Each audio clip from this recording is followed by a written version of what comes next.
তোমার বাবার দুরূদ শরীফ আমার কাছে আসে নাই, পৌঁছায় নাই। আমি জিজ্ঞাসা করলাম ফেরেশতারা রে, আমার ওই উম্মতের দুরূদ শরীফ এখনো আসে নাই।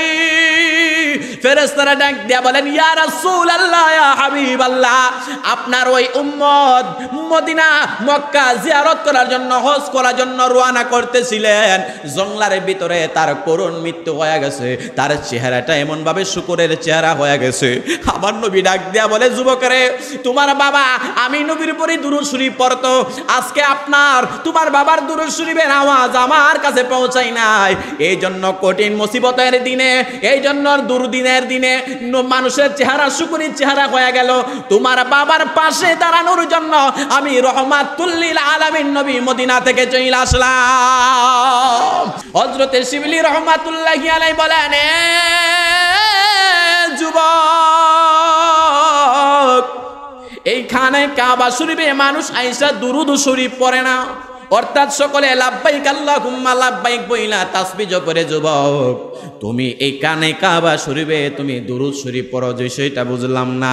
এই পাগলা ডাক দিয়া বলে, আল্লাহর ওলি, আমার দুরূদ শরীফ পড়ার কারণ একটা, আপনি জানলে আশ্চর্যান্বিত হয়ে যাবেন। আল্লাহর ওলি শিবলি রহমাতুল্লাহি আলাইহি এই ছেলেটারে কাছাকাছি নিয়ে বললেন, বাবা তুমি কেন বেশি বেশি করে দুরূদ শরীফ পড়ো, আমার একটু জানাও। এই ছেলেটা ডাক দিয়া বলে, হুজুর আমার বাড়ি সেই ইরাকের জমিনে, আমার আব্বা বড় গুনাহগার, আমার আব্বা নিজের প্রতি জুলুম করেছে, অন্যায় করেছে, অপরাধ করেছে। বাবা একদিন নিয়ত করলেন আমি মক্কা মদিনায় যাইব, আমারে লইয়া বাবা নিয়ত করলেন হজ করতে যাবে। আজকে থেকে বহু বছর আগের ঘটনা, তখনকার সময়ে হজ করতে গেলে প্লেনে যাইতে হইতো না, তারা রাস্তা দিয়ে হাইটা হাইটা যাইতো, জঙ্গলার ভিতর দিক দিয়ে হাইটা যাইতো। এই শিবলি রহমাতুল্লাহি আলাইহির কাছে ছেলেটা ডাক দিয়া বলে, হুজুর আমি খানায় কাবা শরীফে কেন বেশি বেশি দুরূদ শরীফ পড়লে আশ্চর্য হয়ে যাবেন। আমি আমার বাবার যেই মাত্র রওনা করলাম হজ করার জন্য, ইরাকের এই জঙ্গলার ভিতরে রওনা করলাম, কিন্তু আমার আব্বা ছিল গুনাহগার। রাত্রে বেলা যাইতে যাইতে হঠাৎ করিয়া রাত্র যখন হয়ে গেল, হয়ে যাওয়ার পরে আমার আব্বা আমরা নিয়ত করলাম এইখানের মধ্যে রাত্র যাপন কইরা পরের দিন আবার এখান থেকে রওনা করব। যেই মাত্র রাত্র হয়ে গেল, সেখানের মধ্যে আমরা তাবু টাঙাইলাম। রাতের বেলা আমরা নামাজের ওয়াক্ত যখন হয়ে গেল, ওয়া আকিমুস সালাতা ওয়া আতুজ যাকাতা ওয়ারকাউ মা'আর রাকিঈন, যখন নামাজের ওয়াক্ত হয়ে গেল আমরা নামাজ আদায় করলাম। নামাজ আদায় করিয়া বাবার সাথে আমি ঘুমায়া রইলাম জঙ্গলার ভিতরে, কেউ নাই কেউ নাই কেউ নাই, ওইখানের মধ্যে ঘুমায়া রইলাম। হঠাৎ করে রাত্র 12 থেকে 12:30 একটার মধ্যবর্তী হয়ে যাবে, আমার ঘুম ভাঙা গেল। তাকায়া দেখতে পাইলাম আমার বাবা ইন্তেকাল করেছে। পড়ুন ইন্না লিল্লাহি ওয়া ইন্না ইলাইহি রাজিউন। এই যুবক বলে, হুজুর আমি খানায় কাবা শরীফে লাব্বাইক আল্লাহুম্মা লাব্বাইক তাসবিহ জপি না, আমি দুরূদ শরীফ পড়ি। এর কারণ হলো রাত্রে বেলা দেখি আমার আব্বা ইন্তেকাল করেছে। বলুন ইন্না লিল্লাহি ওয়া ইন্না ইলাইহি রাজিউন। আল্লাহ পাক রব্বুল আলামিন বলেন, বিসমিল্লাহির রহমানির রহিম,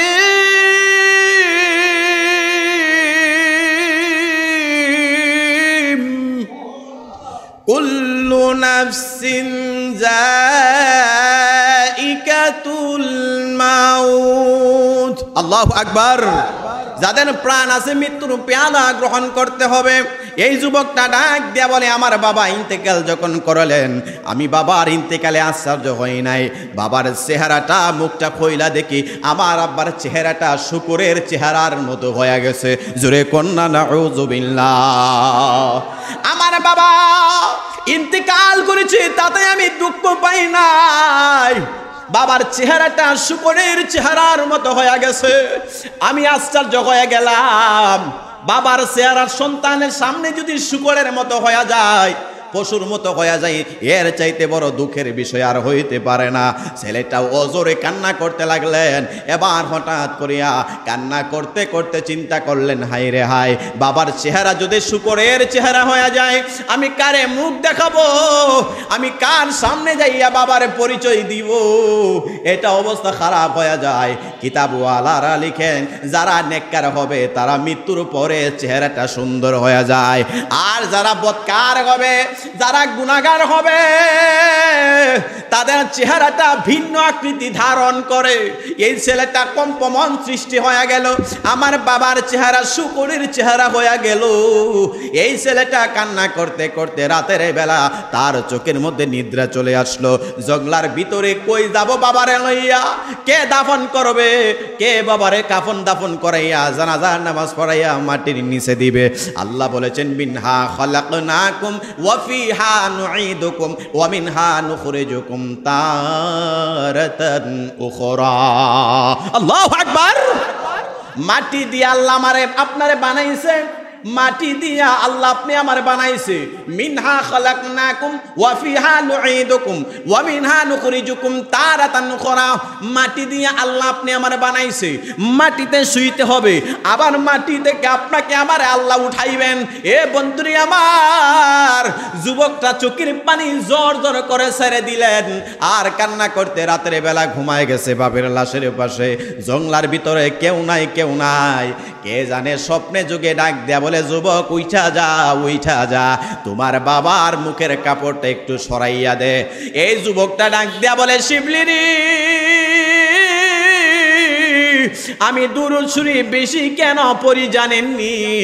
রাত্রে বেলা স্বপ্নে ঘুমায়া দেখলাম, আমার স্বপ্নে ঘুমের মধ্যে কে যেন একজন আল্লাহর ওলি, কে যেন নুরানি চেহারাওয়ালা বিশিষ্ট একজন মানুষ আসলেন। আয়েশা ডাক দেয়া বলে, এ মৃত ব্যক্তির ছেলে, তোমার বাবার চেহারার কাপড়টা একটু সরাইয়া দাও। আমি যেই মাত্র সরাইয়া দিতে দেরি হইল, তাকায়া দেখতে পাইলাম আমার আব্বার মুখের মধ্যে তিনি নুরানি হাত দিয়া একটা এমনভাবে মালিশ করে দিলেন।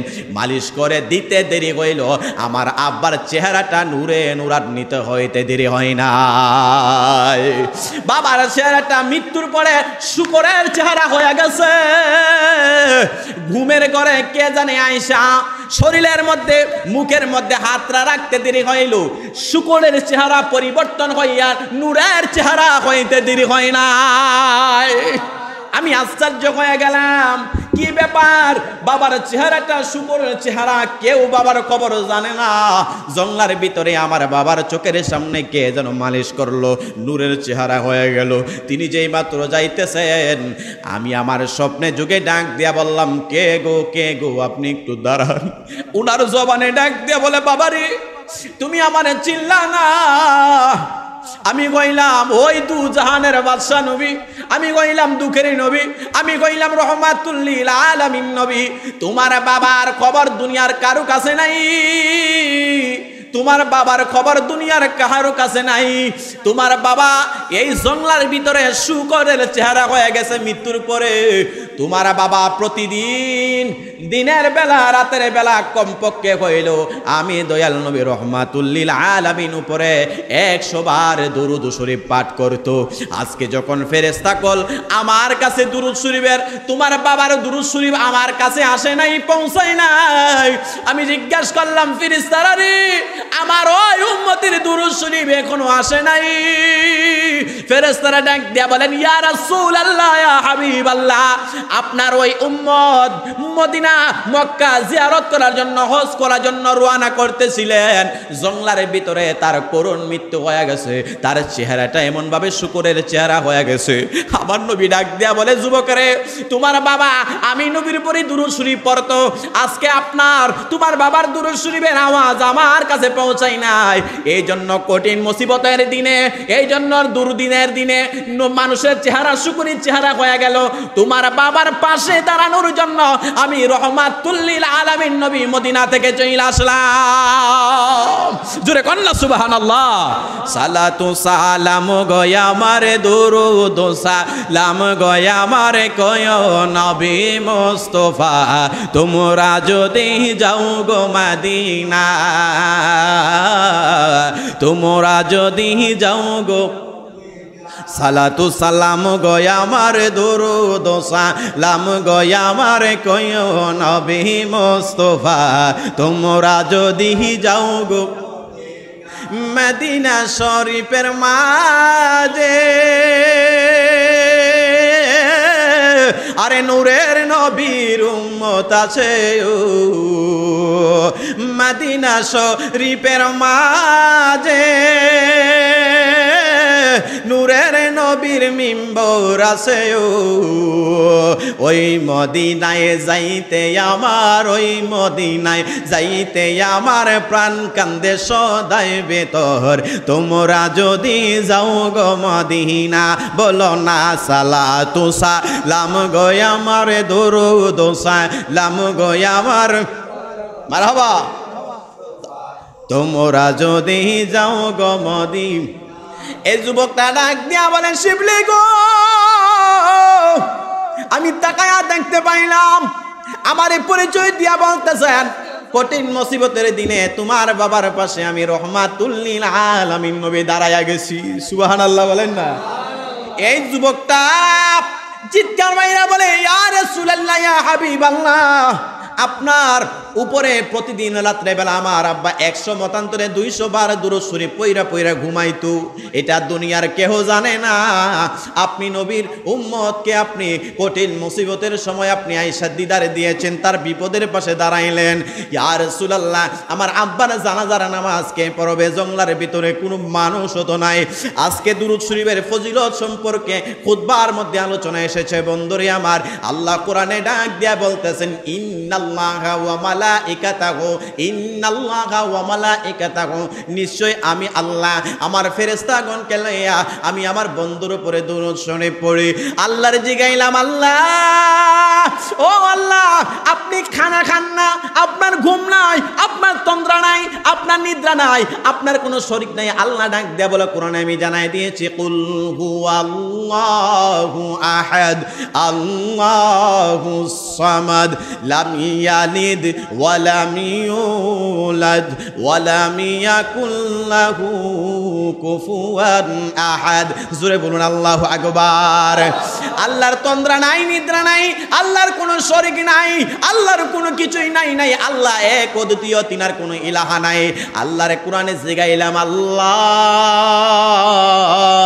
ও আল্লাহ আপনি কি করেন আল্লাহ ডাক দিয়া বলেন ইন্নাল্লাহা ওয়া মালাইকাতাহু নিশ্চয় আমি আল্লাহ ওয়া মালাইকাতাহু আমার ফেরেশতাগণকে লইয়া ইউসাল্লুনা আলান নবী আমি আমার বন্ধুর উপরে দরুদ ও সালাম প্রেরণ করি সুবহানাল্লাহ বলে আল্লাহ বলেন আমার তন্দ্রা নাই নিদ্রা নাই কিছুই নাই কিন্তু আমি আল্লাহ একটা আমল করি আমি আল্লাহ একা না ওয়া মালাইকাতাহু আমার ফেরেশতাগণকে লইয়া বন্ধুর উপরে দরুদ পড়ি সুবহানাল্লাহ এরপরে আল্লাহ ডাক দেয়া বলে ইয়া আইয়ুহাল্লাযীনা আমানু আমার মাঝে মাঝে কান্না চলে আসে চোখের মধ্যে অনেক মানুষ নবীর উপরে দরুদ শরীফ পড়লে তাদের মধ্যে একটু কষ্ট বেশি বাইরা যায় আল্লাহ বলেন ইয়া আইয়ুহাল্লাযীনা আমানু আল্লাহ বলেন আমার ঈমানদার বান্দারা যারা ঈমানদার বেঈমানকে আল্লাহ ডাক দেই নাই কাফেরকে ডাক দেই নাই মুনাফিককে আমার আল্লাহ ডাক দেই নাই ইয়া আইয়ুহাল্লাযীনা আমানু হে ঈমানদারেরা সাল্লু আলাইহি ওয়া সাল্লিমু তাসলিমা আমি আল্লাহ ঈমানদারদেরকে বললাম যে আমল আমি আল্লাহ করি ফেরেশতাগণকে লইয়া করে তোমরা ঈমানদারেরা নবীর উপরে দরুদ ও সালাম পেশ করো জোরে কন্না সুবহানাল্লাহ এই আমার মসজিদের মুসল্লি বাবা ভাইয়েরা রে গভীর মনোযোগ দিয়া শুনবেন এই যুবক আল্লাহর নবীর স্বপ্নে যুগে কয় ইয়া রাসূলুল্লাহ আমার বাবার জানাজার নামাজ কেমনে পড়ব জঙ্গলার ভিতরে কোনো মানুষ এখানে নাই আমার নবী বললেন আমার আল্লাহ সকল কিছুর ব্যবস্থা করে দিবেন যেই মাত্র এই ছেলেটার ঘুম ভাঙা গেছে বাবার চোখের সামনে তাকায়া দেখে স্বপ্নে যা দেখলাম এটা বাস্তবে না মিথ্যা পরীক্ষাটা করি যেই মাত্র স্বপ্নে জেগে ঘুম ভাঙা গেল বাবার কাপড়টা যেই মাত্র উঠাইলো মুখের কাপড় সরাইয়া দেখে বাস্তবে মা বাবার চেহারাটা শুকুরের চেহারা হয়ে গেল কিন্তু স্বপ্নে যুগে কে যেন আইসা মুখে ধরতে দেরি হইল শুকুরের চেহারাটা আবার নূরের চেহারা হইতে দেরি হয় নাই এখন এই সন্তান নবীর প্রতি কম ভালোবাসা বাড়ছে না কমছে যারা বলেন কমছে না বাড়ছে? বাড়ছে। এবার এই ছেলেটা বাবার লাশের পাশে দাঁড়াইয়া দুরূদ শরীফ পড়ে, সুবহানাল্লাহ। আমার নবী রহমাতুল লিল আলামিন নবী আজকের খুতবার মধ্যে এই হাদিসটুকু নিয়ে এসেছে, মানজারা কাবরিহি ওয়াজাবাত লাহু শাফাতি। নবী আমার ডাক দিয়া বলেন, আমার কোন আশিক উম্মত যদি নবীজির রওজা মুবারকে জিয়ারত করতে পারে, আমি নবীকে সালাতু সালাম দিতে পারে, ওয়াজাবাত লাহু শাফাতি, আমি নবী তার জন্য সুপারিশ করা আমি নবীর উপরে ওয়াজিব হয়ে যায়। নবীর উপরে দুরূদ শরীফ বেশি পড়বেন। আমার নবী বললেন, সবচাইতে বখিল ওই ব্যক্তি যে ব্যক্তি আমি নবীর দুরূদ শরীফ শোনার পরে আমি নবীর উপরে দুরূদ শরীফের নাম পড়ল না, সাল্লাল্লাহু তাআলা আলাইহি ওয়াসাল্লাম পড়ল না। নবী আমার বড় কষ্ট জান্নিত হইয়া বললেন, আমি নবীর নাম শোনার পরেও যারা দুরূদ পড়ল না তাদের মতো হতভাগা আর কেউ নাই। আমার নবী রহমাতুল লিল আলামিন নবীজি এমন একটা হাদিসও রয়েছে, নবী আমার ডাক দেয়া বলেন, উমার ইবনুল খাত্তাব রাদিয়াল্লাহু তাআলা আনহু থেকে হাদিসটুকু বর্ণিত, আন্নাহু ক্বালা ইন্নাদ দুআআ মাওকুফুন বাইনাস সামাই ওয়াল আরদি লা ইয়াসআদু মিনহা শাইউন হাত্তা ইউসাল্লি আলাইয়া নাবিয়্যিকা, রাওয়াহু তিরমিজি। আমার নবী ডাক দিয়া বলতেছেন, প্রত্যেকটা মানুষের দোয়া আল্লাহর দরবারে আসমানের মধ্যে লটকায়িত থাকে যতক্ষণ আমার নবীর উপরে দুরূদ শরীফ প্রেরণ না করা হয়। এই দুরূদ শরীফ প্রেরণ না করলে আল্লাহ তাআলার দরবারে আপনার আমার দোয়া পৌঁছায় না। বন্ধুরি আমার, আপনি দোয়া করবেন আল্লাহর দরবারে, ততক্ষণ পর্যন্ত পৌঁছাবে না, আসমানে লটকায়িত থাকে। নবীর উপরে দুরূদ শরীফ পড়লে সেটা কবুল হয়ে যায়। বন্ধুরি আমার, বলতেছিলাম ওই যুবকটা কয়, ইয়া রাসূলুল্লাহ জানাজার নামাজ কেমনে পড়বো? আমার দয়াল নবী কয়, আল্লাহ সকল কিছুর ব্যবস্থা করে দিবেন। এই ছেলেটা জঙ্গলার ভিতরে হঠাৎ করে সকাল যখন হয়ে যাবে সুবহে সাদিকের সময়, জঙ্গলার ভিতরে কোনো মানুষ নাই, কেউ নাই। হঠাৎ কইরা অনেক মানুষ দৌড়াইয়া চলে আসলো জানাজার নামাজ পড়তে। ছেলেটা ডাক দেয়া বলে, বাবারা আপনারা কারা? আমার বাবার জানাজার নামাজের সংবাদ কই পাইলেন? বাবা যে মারা গেছে। অনেক মানুষ ডাক দেয়া বলে, বাবারে আমরা ঘুমাইয়াছিলাম, কে যেন স্বপ্নে যুগিন বলতেছি একজন আল্লাহর ওয়ালির জানাজা যদি পড়তে চাও তাইলে ইরাকের একটা জঙ্গলার ভিতরে আমার বন্ধু শুয়ে রয়েছে, তার জানাজার নামাজ তোমরা যাইয়া পড়বা। এই ছেলে ডাক দিয়া বলেন, কেউ আইলো কুদাল নিয়া, কেউ আইলো কাপড়ের কাপড় নিয়া, বাবার জন্য জানাজার নামাজ কমপ্লিট হয়ে গেল। এত মানুষের কাছে খবর হয়ে গেল একটা মাত্র কারণ, আমার দয়াল নবীরে দুরূদ শরীফ পাঠ করার কারণে কঠিন মুসিবতের সময় জঙ্গলার ভিতরে আমার নবী তার বন্ধু হয়ে গেছে। জুড়ে কন্যা সুবহানাল্লাহ। আল্লাহর নবী রহমাতুল লিল আলামিন নবী বলেন, আমার কোন উম্মত যদি আমি নবীর উপরে একবার দুরূদ শরীফ পড়ে, মান সাল্লা আলাইয়া সালাতান ওয়াহিদাতান সাল্লাল্লাহু তাআলা আলাইহি আশরা ওয়া হাত্তা আনহু আশরু খাতিয়াতিন ওয়া রাফিআত লাহু বিআশরু দারাজাত। কোন ব্যক্তি যদি আমি নবীর উপরে দুরূদ শরীফ একবার পড়ে, তার জন্য 10টা রহমত, তার জন্য 10টা গুনাহ মাফ, তার জন্য 10টা সগীরা গুনাহ মাফ হয়ে যাবে, 10টা সগীরা গুনাহ মাফ হইয়া 10টা সওয়াব এবং 10টা মর্যাদা আল্লাহ তাআলা তারে বাড়াইয়া দেন। জোরে জোরে কন্যা সুবহানাল্লাহ। এ মুসলমান, গভীর মনোযোগ। দুরূদ শরীফ এমন একটা আমল যে আমলটা আল্লাহ করেন। এই আমলটা কে করেন? আস্তে বলেন, কে করেন? আল্লাহ করেন। এই যুবক কয়, হুজুর আমি খানায় কাবা শরীফে আইসাও লাব্বাইক আল্লাহুম্মা লাব্বাইক বলি না, আমি নবীর উপরে দুরূদ শরীফ পড়ি। সুবহানাল্লাহ। তাইলে দুরূদ শরীফটা নরমাল না স্পেশাল? যারা বলেন নরমাল না স্পেশাল? মনে রাখবেন নামাজ নিজের, নামাজ কার? নামাজ নিজের, জিকির করবেন নিজের, নবীর উপরে দুরূদ শরীফ পড়বেন এটা নিজের, বাপ মার খেদমত করবেন এটা নিজের, মানুষকে সম্মান করবেন এটা নিজের। এটা কোনো পর না, মানুষকে সম্মান করা এটা নিজের। যতটুকু সম্মান আপনি করবেন এর চাইতে বেশি আল্লাহ তাআলা বাড়াইয়া দিবে। ঠিক না বে ঠিক? দুরূদ শরীফ পড়বেন। আজকের খুতবার আলোচনা দুরূদ শরীফ যে যত পড়তে পারছে তারা ওলি হয়ে গেছে। তারা দুরূদ শরীফ বেশি পড়তে পারছে, 5 ওয়াক্ত নামাজের পাশাপাশি দুরূদ শরীফ যারা পড়তে পারছে ওলি হয়ে গেছে। যারা দুরূদ শরীফ জিকির করতে পারছে ওলি হয়ে গেছে। আল্লাহর নাম আর নবীর দুরূদ শরীফ যার ভালো লাগে না ওই ব্যক্তিটা ইমানদার হতে পারে না। মনে রাখবেন, এটা আমাদের জন্য বড় একটা শিক্ষা। আর আল্লাহর ওলিরা রাতের বেলা যখন রাত গভীর হইয়া যাইতো, নামাজ 5 ওয়াক্ত শেষ কইরা তারা দুরূদ শরীফ পড়তো, তারা আল্লাহর জিকির করত। আমাদেরকে কে আল্লাহর নামের কাছ থেকে দূরে রাখছে? কে আল্লাহর নামের কাছ থেকে দূরে রাখছে? কে নবীর দুরূদ শরীফ থেকে আমাদের কাছ থেকে দূরে রাখছে? আল্লাহ যেন আমাদের সকলকে আল্লাহর জিকির, নবীর উপরে দুরূদ শরীফ বেশি বেশি করে পড়ার তৌফিক দান করুন। জোরে বলুন আমিন। আর একটু জোরে বলেন আমিন।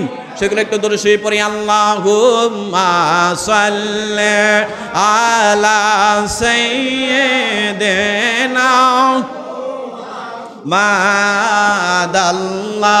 মাদাল্লাহুম্মা সাল্লি আলা মাদুনা বিয়ানা শাফিয়ানা মাওলানা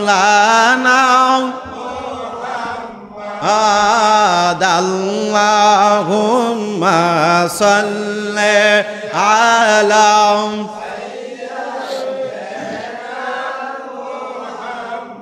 আল্লাহুম্মা সাল্লি ওয়া সাল্লিম ওয়া বারিক আলাইহি। ভাইয়েরা আমার, একটু খেয়াল করেন, কিছু নসিহতমূলক কিছু কথাবার্তা বলি। এই বর্তমান 2024 সালে 23 সালে একটা বন্যা হয়েছে সিলেটের জমিনে, ঠিক না ঠিক? 2023 সালে বিশাল বড় একটা বন্যা হয়েছে সিলেটের জমিনে। আজকে 2024 সালে আমরা কুরবানির ঈদ করতে পারছি, আমরা গরু জবাই করতে পারছি, কিন্তু সিলেটের মানুষ কুরবানিও করতে পারছে না, ঈদের নামাজও পড়তে পারছে না। তারা আমাদের কাছ থেকে ফোন দিয়ে বলে, যেখানে মাহফিলে যাইতাম, হুজুর শুধু আল্লাহর কাছে দোয়া করবেন আমাদের জন্য, আমরা ঈদও করতে পারলাম না, কুরবানির পশু জবাই করতে পারলাম না, আজকে 3-4 দিন হয়ে গেল, খানাও খাইতে পারছি না, আমরাও মানুষ, আল্লাহর দরবারে আমাদের জন্য দোয়া করবেন। হে আমার ব্রাহ্মণবাড়িয়া জেলার দুর্গাপুরের মানুষ, আপনাদের পায়ে হাত রেখে বলি, যারা এত কষ্টের মধ্যেও আল্লাহর নাম ভুলে নাই, দোয়া করার জন্য বলে, আজকে আপনি আমি কত সুস্থ সবল মানুষ, ঈদের নামাজ পড়ছি, কুরবানি করছি, সেই গোশত খাইছি, মানুষের কাছে বন্টন করছি, কিন্তু আজকে আমরা সুস্থ সবল মানুষ ঈদে এই জুমার নামাজও আসতে চাচ্ছি না। আমার মুসল্লিয়ানে কেরামের কাছে আমি অনুরোধ করে বলবো, আপনারা আজকের জুমায় দোয়া হবে, আপনারা যেইখান থেকে পারেন সেই সিলেটের মানুষের জন্য দোয়া করবেন। তারাও মানুষ, তাদের জন্য দোয়া করবেন। অনেক মানুষ আছে সিলেটের মানুষের জন্য ত্রাণ পাঠায়, আপনারা চেষ্টা করবেন তাদের কাছ থেকে ত্রাণ কোনোভাবে পৌঁছানো যায়। আমাদের আলেমদের মধ্যে একটা সংগঠন অনেকে চেষ্টা করতেছে, আমি নিজে এটার মধ্যে সোমবার কি মঙ্গলবারে যাওয়ার চেষ্টা আছে, সিলেটে কিছু ত্রাণের ব্যবস্থা করে পৌঁছানোর জন্য। যদি কেউ চান আমার কাছেও দিতে পারেন, আপনাদের নাম সহকারে ওইখানে কিছু খাবার, শুকনো খাবার পাঠানো হবে। আপনারা সিলেটের মানুষের জন্য দোয়া করবেন, সর্বাত্মকভাবে দোয়া করবেন। দেখেন আল্লাহ আমাদেরকে কত ভালো রাখছে, আমাদের ঝড়েও পাই না, তুফানেও পাই না, আমাদের কোনো বন্যায়ও পাই না, আমরা কত সুস্থ সবল মানুষ আছি, এরপরও আল্লাহর নাম আমাদের মুখের মধ্যে আসতে কষ্ট হয়, আল্লাহর জিকির আসতে কষ্ট হয়। আর এই মানুষগুলা তারা এত কষ্টের মধ্যেও আল্লাহর নাম ভুলে নাই। যাইয়া দেখেন সিলেটের মানুষ কত কষ্ট করতেছে, এরপরও আপনাদের সতর্কবাণী, সময় আছে, মৃত্যুর আগে হলেও ইমানদার হয়ে যেন কবরে যেতে পারি, বেশি বেশি করে যেন নামাজ পড়তে পারে। জোরে বলেন আমিন। আর একটু জোরে বলেন আমিন। গতকালকে একটা ভিডিও দেখলাম, একজন মানুষ তিনার খুচু দাঁড়িয়ে আছে, মানুষটা মৃত্যুর আগ মুহূর্তে তিনি দুরূদ শরীফ পড়তেছে, সবাই নিয়ে, আত্মীয় স্বজন, স্ত্রী সন্তান নিয়ে দুরূদ শরীফ পড়ছে, জিকির আজকার করছে, নিজে মুনাজাত কইরা লা ইলাহা ইল্লাল্লাহু মুহাম্মাদুর রাসূলুল্লাহ বইলা এই মানুষটা কান্না করতে করতে এরপরে আল্লাহ তাআলা কালিমা পড়তে পড়তে তার মৃত্যু হয়েছে। বলুন না সুবহানাল্লাহ। আমাদের এমন মৃত্যু নসিবে হোক, আমাদের নসিবে হোক, কালিমা পড়তে পড়তে যেন আমাদের মৃত্যু হয়। এমন ভাবে দোয়া করবেন যেন সালেক মানুষ যারা, মুস্তাকিম মানুষ যারা আল্লাহর পথে পথিক হয়ে গেছে, এটা কত সুন্দর মৃত্যু। মানুষের অ্যাক্সিডেন্টে মৃত্যু হয়, যার জানাজাও কেউ দিতে পারে না, মানুষের আগুনে পড়ে মৃত্যু হয়, তার কাপড়ের কাপড় পর্যন্ত কেউ পরাইতে পারে না, মানুষের অ্যাক্সিডেন্টে কারেন্টে লাগা মানুষের মৃত্যু হয়, তার শরীরের মধ্যে পুষে গলে শেষ হয়ে যায়, রক্তগুলা চুষে নেয়, তার ওই মৃত্যু কামনা আমরা করি না। আমাদের সুস্থ একটা শরীর আছে, হাত আছে, পা আছে, পায়ে হাইটে হাইটে আমরা মসজিদে যাব। একটা বরিশালের একটা মানুষ দেখেছিলাম অনলাইনে, উনি বাড়ি থেকে মসজিদ পর্যন্ত একটা রশি টাঙাইছে। একটা অন্ধ মানুষ রশি দিয়া ধইরা ধইরা চিনি মসজিদে গেছে। সুবহানাল্লাহ বলেন না। তিনি রশি দিয়া ধইরা ধইরা মসজিদে গেছে, আবার মসজিদে যাইয়া তিনি আজানও দিছে। অন্ধ মানুষ আবার রশি দিয়া ধইরা ধইরা তিনি বাড়িতে যায়। একটা অন্ধ মানুষ যদি নামাজ পড়ার জন্য এত আগ্রহ থাকে, বলা হইল কতদিন পর্যন্ত আপনি এভাবে নামাজ পড়েন? উনি বললেন অন্তত 24 বছরের নিচে না। 24 বছর ধরে উনি এমন ভাবে বাড়ি থেকে মসজিদ পর্যন্ত রশি টাঙায়া টাঙায়া রাস্তার কিনারে ধইরা ধইরা মসজিদে আসে, আবার নামাজ শেষ করে ধইরা ধইরা মসজিদ থেকে বাড়িতে যায়। এই আমলটা কত বড় সেনসিটিভ আমল দেখেন। নামাজ পড়ার জন্য এত কষ্ট কইরা রশি ধইরা ধইরা বাড়িতে গেছে, আবার আইছে অন্ধ মানুষ। আপনি আমি চোখে দেখি, আপনি আমি আগুন পানি চিনি, আপনি আসমান জমি সবকিছু দেখেন, কিন্তু আপনার আমার মধ্যে এইরকম পরিবর্তন আসে না। আল্লাহ পাক রব্বুল আলামিন কোরআনে ডাক দিয়া বলেছেন, বিসমিল্লাহির রহমানির রহিম, ওয়া আকিমুস সালাতা ওয়া আতুজ যাকাতা ওয়ারকাউ মা'আর রাকিঈন। আল্লাহ বলেন, হে আমার বান্দারা, আমি 82 জায়গায় নামাজের ওয়াজ করেছি, তোমরা নামাজ আদায় করো, নামাজ আদায় করো, যাকাত প্রদান করো। এরপরে একটা বিষয় দেখবেন, বর্তমানে অনেক মানুষ যাকাত দিতে চায় না। অটল সম্পত্তির মালিক হযরতে মূসা আলাইহিস সালাম আল্লাহর দরবারে তুর পাহাড়ে কথাবার্তা বলতেন। একজন ধনী মানুষ যাইয়া বললেন, হে মূসা, আপনি কই যান? বলে আল্লাহর দরবারে তুর পাহাড়ে যাই কথাবার্তা বলার জন্য। আপনি আল্লাহরে জিগাইবেননি কেন আমার ধন সম্পত্তি কমে না? সামনে আরেকটা মানুষ যার হাতও নাই পাও নাই, আতুর লেংডা একটা মানুষ, তিনি যাইয়া বলতেছেন, মূসা কই যান? আল্লাহর দরবারে কথাবার্তা বলতে। ওই আতুর লেংডা বুবা বলতেছে, আল্লাহরে জিগাইবেননি আমি নামাজও পড়তে পারি না, আমি ইবাদতও করতে পারি না, হাতও নাই পাও নাই, আমি নিজের কাজ নিজে করতে পারি না, আল্লাহর জিগাইবেন কেন? আল্লাহ আমারে বানাইছে। দুইটা প্রশ্নের উত্তর নিয়ে মূসা নবী আল্লাহর দরবারে গেলেন। প্রেমের কানেকশন সবকিছু শেষ করার পরে মূসা নবী আল্লাহরে কই, আল্লাহ দুইটা কথা ছিল, এই কথা হলো, এক, বান্দা বলছে তার ধন সম্পদ কেন কমে না? আল্লাহ বলছেন, হে মূসা তারে বলবা সে যেন যাকাত দেওয়া বন্ধ করে দেয়। হে মূসা তুমি তারে বলবা সে যেন আল্লাহর রাস্তায় দান করা বন্ধ করে দেয়। এই দুইটা কাজ যদি করতে পারে আমি আল্লাহ তার ধন সম্পত্তি কমায়া দিব। এবার দেখেন, আমরা এই কাজের মধ্যে সবচেয়ে বখিলাতি করি, আমরা যাকাত দিতে চাই না। নির্দিষ্ট পরিমাণ যাকাত আপনার আমার আছে, এটা দিতে চাই না। 2 নাম্বার, ওই আতুল লেঙ্গা যার পাও নাই হাতও নাই, এই ব্যক্তির কথাটা আল্লাহর কাছে মূসা আলাইহিস সালাম বললেন। মূসা আলাইহিস সালামের জবাবে আল্লাহ ডাক দিয়ে বলতেছেন, মূসা আমি আল্লাহ আতুল লেঙ্গা বুবাডারে বানাইছি, এটা জাহান্নামের একটা গর্ত আছে, সেই গর্তটা খাটানোর জন্য আমি তারে বানাইছি। এই দুইটা প্রশ্নের উত্তর নিয়ে মূসা আলাইহিস সালাম আসলেন। ওই মানুষটা বললেন, মূসা আমার প্রশ্ন কি আল্লাহরে বলছেন আমার ধন কেন কমবে না? তিনি বলছেন যে আপনি যাকাত দেওয়া বন্ধ করে দেন, আল্লাহ ধন আপনার কমায়া দিবে। জোরে কর না সুবহানাল্লাহ। আর আতুল লেংরা বুবাটা যার কথা বলতে পারে, হাতও নাই পাও নাই, এই মানুষটার কাছে আইসা বলছে, আল্লাহ বলেছে তোমারে দিয়া আল্লাহ জাহান্নামের একটা লাকড়ি, জাহান্নামের একটা ছিদ্র, তোমার অনুযায়ী একটা ছিদ্র আল্লাহ তোমারে দিয়া ভরপুর করবে। উনি বলছেন আলহামদুলিল্লাহ। এই আতুল লেংরা বুবা, আতুল লেংরাটা আলহামদুলিল্লাহ বলার সাথে সাথে তার হাত এবং পা আল্লাহ সাথে সাথে গজাইয়া দিয়েছে। মূসা আলাইহিস সালাম আল্লাহর দরবারে কই, আল্লাহ লজ্জিত হয়ে গেলাম, আপনি না তারে জাহান্নামের লাকড়ি দিয়া একটা গর্ত আপনি তারে খাটবেন, এখন তার হাত পা বাইজা দিলেন। আল্লাহ ডাক দিয়া বলতেছেন, এই বান্দা আমি তারে যেই অবস্থায় রাখছি এই অবস্থায় শুকরিয়া আলহামদুলিল্লাহ করেছে। আমি তার জাহান্নামের কথা চিন্তা বাদ দিয়া আমি আল্লাহ ইমানদারের খাতায় নাম উঠাইয়া তার হাত এবং পাটা আমি আল্লাহ সাথে সাথে বাড়াইয়া দিয়েছি। সুবহানাল্লাহ। এই জন্য আপনি আমি যাই কিছু করি না কেন, যে অবস্থায় আছি সর্ব অবস্থায় আল্লাহর দরবারে শুকরিয়া আদায় করব, শুকরিয়া আদায় করব, শুকরিয়া আদায় করব। লা তাকনাতু মির রাহমাতিল্লাহ, আল্লাহর রহমত থেকে নিরাশ হয়ো না বান্দা। আমার মুসল্লিয়ানে কেরামের কাছে অনুরোধ করে বলছি, আপনাদের কাছে যে কয়েকটা আবদার রাখছি, নামাজটা 5 ওয়াক্ত পড়বেন, এটা নিজের, এটা কোনো মা বাবার আমল না, দাদা দাদি নানা নানির বন্ধু বান্ধবের আমল, নামাজ না, এটা নিজের। 2 নাম্বার, আল্লাহর জিকির করবেন সর্বদাই। জিকিরের ফতোয়া লাগবে না, যিনি আমার স্রষ্টা ইনারে ডাকলে ফতোয়া লাগবে না। দুরূদ শরীফ পড়বেন সর্ব অবস্থায়, কয়েকটা জায়গায় নিষেধ করবেন, দুরূদ শরীফ পড়বেন। 3 নাম্বার, এই সিলেটে মানুষের জন্য দোয়া করবেন। 4 নাম্বার, যে অবস্থায় আছি সেই অবস্থায় আল্লাহর দরবারে শুকরিয়া আদায় করি, আল্লাহ আমারে ভালো রাখছো, আল্লাহ আমারে ভালো রাখছো, দান করবেন, দান করবেন।